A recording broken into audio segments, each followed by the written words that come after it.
wabarakatuh. Waalaikumsalam warahmatullahi wabarakatuh. Perkenalkan, saya Artika Sofia Nurdiana. Saya dari Prodi Keperawatan Universitas Muhammadiyah Semarang. Saya di sini akan mewawancarai Mbak, yaitu salah satu tenaga medis radiologi. Apakah benar? Iya, betul. Tujuan saya ke sini yaitu untuk melakukan penelitian dengan judul efek paparan sinar X-ray terhadap tenaga medis. Untuk waktunya nanti kira-kira 5 menit. Apakah Mbak bersedia? Iya, bersedia. Sebelumnya boleh disebutkan nama, terus kemudian bekerja di mana dan sudah berapa lama bekerjanya? Oh iya, baik. Perkenalkan, saya Fesilia Mbak Artika. Ya. Saya merupakan radiografer di satu rumah sakit di Semarang, yaitu di Rumah Sakit Banyumanik Semarang. Kebetulan saya baru bekerja itu kurang lebih 5 bulan. Iya. Untuk mempersingkat waktunya, boleh kita langsung isi wawancaranya, Mbak? Iya. Baik. Boleh diceritakan seperti apa keseharian Mbak bekerja di bagian radiologi? Oke, jadi keseharian saya yaitu kan di Rumah Sakit Banyumanik itu ada 2 shift ya Mbak, ada pagi sama siang. Nah, adapun malam nanti on call kalau misal ada pasien baru ditelepon, kalau nggak ada ya udah nggak ada. Jadi kita tidak masuk ke ruang radiologi. Nah, biasanya kalau saya tuh setiap berangkat kalau shift pagi kita buka kuncinya dulu karena kan malam nggak ada yang jaga nih, jadi dikunci ruangannya. Nah, kita buka kuncinya, habis itu kita QC alat, kita panasin semuanya alat. Kan di Rumah Sakit Banyumanik baru ada 2 alat, yang konvensional sama yang panoramik buat gigi. Nah, itu kita panasin dua-duanya, habis itu kita bersihkan nih Mbak, mulai dari meja pemeriksaan, terus alatnya juga, terus alat yang dibuat buat deteksi gambarnya itu juga dibersihkan semuanya. Habis itu login sambil cek-cek apakah ada pasien dari yang hari lalu. Biasanya kan kalau misal habis operasi itu ya Mbak, nah habis operasi itu kan kadang tuh di fotonya besoknya, jadi nggak ada on call. Kalau khusus buat yang post orif itu habis operasi itu kayak gitu, jadi kadang kita ngecekin apakah hari sebelumnya malamnya itu ada pasien apa enggak. Kalau ada, kita menghubungin rawat inap biasanya buat di foto. Terus untuk apa saja sih jenis prosedur radiologi yang paling sering Mbak tangani? Prosedur radiologi kalau yang di Rumah Sakit Banyumanik khususnya itu kan karena baru ada 2 alat ya Mbak. Biasanya itu pemeriksaan konvensional kayak misal dada, terus ekstremitas, tangan, kaki, nah itu. Terus abdomen, bagian perut, terus sama satu lagi USG. Iya, USG. Untuk CT scan itu belum ada ya Mbak? CT scan-nya belum ada ya. Kemudian sejak kapan Mbak bekerja di bidang ini dan apa yang membuat Mbak tertarik untuk mengambil radiologi ini? Sejak kapan? Kurang lebihnya 5 bulan. Jadi saya masuk itu bulan November 2024, pas setelah wisuda. Terus kenapa suka? Ya mungkin gimana ya, awalnya tuh saya nggak tahu nih radiologi itu apa waktu kuliah. Terus saya coba mendalamin, ternyata saya suka. Karena gini, kenapa saya suka radiologi? Jawabannya adalah kan pasien nih, saya tuh kayak tergerak gitu hatinya Mbak waktu ada pasien. Terus kadang tuh ada yang datang dengan nggak tahu beliau tuh sakit apa dan mau foto apa tuh beliau nggak tahu gitu kan. Terus tiba-tiba datang ke radiologi, Mbak mau foto dari ini permintaan saya sendiri umum gitu. Dia Bu bisa diceritakan keluhannya apa?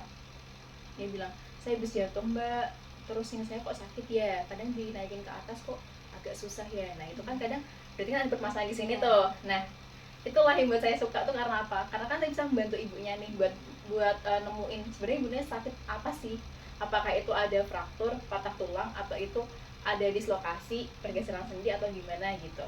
Nah dari situ makanya saya suka, kayak berarti radiologi ini kayak jantungnya. Memang dia sebagai penunjang medis, tapi dia merupakan jantungnya sebuah rumah sakit. Iya kan, karena kan dia kan habis diagnosa dokter, kadang kan dokter itu mendiagnosa ya sebagian besar betul, tapi kadang lebih dalamnya di radiologi. Nah seperti itu. Berarti Mbak sebelumnya belum minat radiologi atau ada jurusan lain yang diminati? Belum minat radiologi. Kalau jurusannya sebenarnya melenceng jauh sih. Sukanya di PWK, perencanaan wilayah kota. Kemudian seberapa sering Mbak itu terpapar sinar X-ray dalam pekerjaan sehari-hari? Kalau terpapar sih kebetulan karena di rumah sakit Banyumanik itu pasiennya sedikit, jadi ya mau nggak mau kita meriksa pasiennya ya itu aja. Jadi biasanya kalau pasif itu paling mentok ada 10 pasien. Jadi kalau untuk paparannya sih insya Allah nggak terlalu banyak ya kita kena paparan, apalagi kan kita kalau mau nge-expose kan ini kan sembunyi di ruangan kecil gitu kan buat konsolnya, buat pemeriksaan itu. Jadi insya Allah itu aman. Berarti kalau untuk yang seumpama itu ada radiologi yang lagi hamil, nah itu gimana biar nggak terpapar? Kan itu kalau kena janin juga bahaya juga ya Mbak? Nah itu biasanya kalau kita kan ada tuh di APD ya, alat pelindung diri itu berupa apron. Apron tuh kayak timbal gitu, dikasih apa kayak jadi baju gitu. Nah nanti kita pakai itu udah insya Allah aman. Berat itu Mbak? Oh berat 5 kiloan. Jadi setiap mau scan kayak gitu-gitu berarti harus pakai apron gitu? Betul, pakai apron. Kemudian apa saja sih potensi resiko kesehatan yang dihadapi tenaga medis karena paparan sinar X-ray itu? Kadang tuh yang paling menakutkan adalah ketika terjadi kebocoran suatu radiasi ya kan. Nah kita nggak tahu nih, kadang di celah-celah pintu kan tetap ada kan, nggak mungkin pintu ditutup pakai timbal semua kan, nggak mungkin, nanti nggak bisa keluar masuk. Nah itu mungkin kalau masih di bawah dosis, di bawah nilai batas dosis sih insya Allah aman-aman aja ya Dek. Tapi kemungkinan di ini, karena kan itu radiasi ya, radiasi itu kan bisa merusak sel.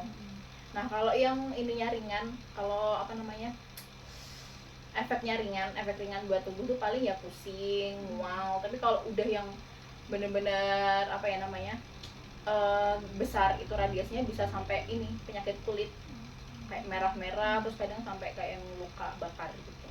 Nah itu kan ada dosisnya ya Mbak. Untuk dosis paling rendah dan paling tingginya itu biasanya untuk pemeriksaan apa ya?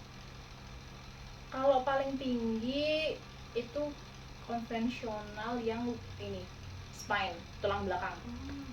Karena kenapa? Karena itu kan tulang belakang kan tebel ya Dek ya. Paling kan itu abdomen kan isinya banyak nih, ada usus, ada lambung, ginjal dan sebagainya. Jadi kan kita expose-nya tuh CV-nya atau tegangannya tuh lebih gede dan emasnya lebih gede daripada kalau kita foto tangan, foto dada gitu. Terus untuk paling rendahnya itu apa Mbak? Paling rendahnya biasanya sih ekstremitas tangan, yang ini sama sini. Berarti CT scan tuh sedang berarti? Kalau CT, nah kalau ngomongin modalitas yang paling rendah itu adalah konvensional. Konvensional yang sekarang saya pegang. Terus tingkatan yang kedua itu adalah panoramik. Karena panoramik itu kenapa dia radiasinya lebih besar, padahal cuma foto gigi aja, dia kan muter di alatnya. Nah alatnya kan muterin kita tuh, jadi kan kita harus pakai alat yang tadi aku bilang APD tadi, pakai timbal. Nah itu dia, jadi harus itu radiasinya juga lebih gede, lebih tinggi. Dan biasanya kalau kebetulan saya juga petugas proteksi radiasi ya di sana, jadi timbal kalau konvensional itu kita cukup butuh 2 mm, 2 mm timbal. Sedangkan kalau di panoramik kita butuh 2,5 minimal. Tinggi juga ya Makanya itu dia lebih gede. Terus kalau CT scan dia lebih gede lagi. Karena dia kan potongannya per slice, maksudnya kayak per slice-nya kan tipis banget kan, nah gitu yang jadi yang gede. Kemudian apakah ada gejala, ada keluhan kesehatan yang Mbak rasakan selama kerja di rumah sakit itu? Keluhan kesehatan nggak ada sih. Berarti belum pernah terkena sinar SMC kayak langsung gitu ya? Langsung. Jadi kan udah disebutkan APD-nya kan Mbak. Nah apa saja sih bentuk perlindungan atau APD yang wajib digunakan saat bekerja? Biasanya kalau kami itu ya APD-nya selain tadi ada apron, terus ada thyroid shield tuh yang buat ini, terus semacam juga kayak apron dari timbal, terus dikasih lapisan apa sih ibaratnya tuh kain gitulah ya, nanti pasangin di sini. Terus sama kita juga ada Google Lens, kacamata PB yang benar-benar kacanya terbuat dari PB, dan insya Allah aman lah kalau misalnya kita kena sinar terus kayak kayak nih misal eh, radiologi yang intervensional, kayak misal di cath lab atau enggak waktu kita siam waktu operasi gitu kan. Nah itu kan bener-bener nggak ada apa namanya timbal yang berdiri gitu buat melindungi diri kita, ya makanya itu kita terus pakai Google Lens, terus pakai tiroid, terus pakai apron, terus kadang juga pakai sepatunya tuh khusus sepatu radiologi, khusus sepatu bootnya itu juga ditimbal gitu, jadi agak berat semua, terus head cap aja sih. Itu sekali pemeriksaan berarti lama dong mbak? Atau bentar aja? Tergantung modalitasnya. Kalau konvensional dia bentar, biasanya cuman kita expose tuh secondnya nggak 5 detik 10 detik. Bentar dulu ya? Bentar. Kalau panoramik dia agak lama, sekian detik gitu, saya lupa. Kalau CT scan juga lebih lama lagi. Dan itu hasilnya langsung jadi hari itu atau kemudian harinya mbak? Hasilnya langsung jadi hari itu. Tapi kan kadang kalau berserta bacaan dokter spesialis radiologi kan nggak bisa seketika itu kan. Kalau hasilnya jadi. Kemudian pertanyaan terakhir, menurut Mbak apa yang perlu diketahui masyarakat tentang resiko bekerja di radiologi? Resikonya ya, dulu sih waktu saya kuliah tuh banyak yang ngomong kayak nanti mandul. Nah, Oh iya sih. sebenarnya sih enggak ya, karena saya lihat dari dosen dan radiografer yang lain, ya alhamdulillah beliau semuanya pada punya keturunan gitu. Jadi menurut saya buat masyarakat sekitar itu mitos. Ya, Yang katanya mandul itu mitos, nggak ada. Karena kan kita juga insya Allah terlindungi ya deh. Kayak kemarin kan saya juga udah nyoba nih, apakah ada radiasi yang bocor di ruangan operator saya kan, soalnya saya kan kalau misalnya foto kan di ruang operator tuh. Alhamdulillah nggak ada, nol, dia aman, jadi nggak ada.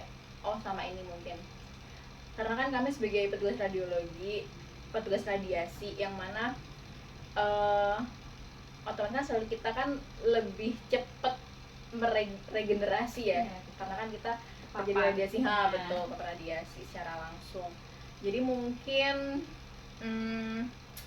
ini sih buat masyarakat yang lainnya, kalau mau masuk ke radiologi harus mikir-mikir lagi, karena ya itu tadi selnya. Tapi kalau kalian masih muda sih it's okay ya. Nah tapi dengan catatan ini bisa kok diakalin, kayak contohnya kita minum susu, telur, nah itu. Jadi sebisa mungkin tuh rumah sakit menyediakan makanan seperti itu, kayak telur, susu buat petugas radiasi gitu. Terima kasih ya Mbak atas wawancaranya tadi. Tadi sangat bermanfaat sekali buat saya yang belum tahu tentang radiologi itu gimana. Mohon maaf jika banyak tutur kata yang salah dari saya. Terima kasih. Wassalamualaikum warahmatullahi wabarakatuh. Waalaikumsalam warahmatullahi wabarakatuh.